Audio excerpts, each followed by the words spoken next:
Hello everyone. तर आज मी भरत आहे मसाल्याचा डब्बा. म्हटलं तुमच्याबरोबर पण शेअर करावं. मी श्वेता, स्वागत आहे तुमचं आपल्या चॅनलवर. सबस्क्राईब केलं नसेल तर प्लीज चॅनलला सबस्क्राईब करा. व्हिडिओज आवडत असतील तर व्हिडिओला लाईक आणि शेअर करायला विसरू नका. सगळ्यात पहिले आपण जिरे भरून घेतलेलं आहे, त्यानंतर मोहरी, लाल तिखट म्हणजे लाल मिरची पावडर आणि त्यानंतर हळद.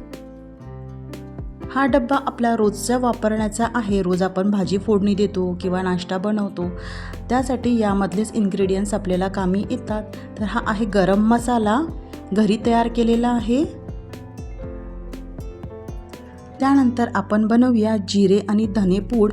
तर मी जिरे आणि धनेपूड जी आहे ते एकत्र बनवत असते, कारण जवळपास सगळ्याच भाज्यांमध्ये आपण धने आणि जिरेपूड टाकत असतो. मी कमी क्वांटिटीमध्ये बनवते, त्यामुळे हे खराब होत नाही. तर व्यवस्थित असं भाजून घेतलेलं आहे आणि मिक्सरमध्ये बारीक करून त्याची पावडर बनवलेली आहे. तर हे सुद्धा आपण तिखट मिठाच्या डब्यामध्ये किंवा मसाला डब्यामध्ये काढून घेऊया.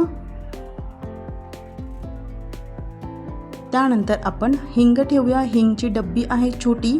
तर हा झाला आपला मसाल्याचा डब्बा तयार. पण मसाल्याचा डब्बा सारखा खराब होऊ नये यासाठी आपण यामध्ये टिश्यू पेपर ॲड करूया. टिश्यू पेपर टाकून घेऊया, म्हणजे तिखट किंवा मग हळद जे चुकून डब्यामध्ये पडत असतील तर वारंवार आपल्याला हा डब्बा धुण्याची गरज नाही.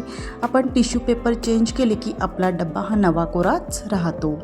तर अशा प्रकारे टिश्यू पेपर टाकलेले आहेत आणि त्यानंतर ह्या डब्या ज्या आहेत ते व्यवस्थित अशा ठेवून देऊया आणि आपला मसाल्याचा डब्बा तयार झालेला आहे. व्हिडिओ कसा वाटला मला कमेंट करायला विसरू नका. आणि हो, माझ्याजवळ स्टीलचा डब्बासुद्धा आहे. Bye bye.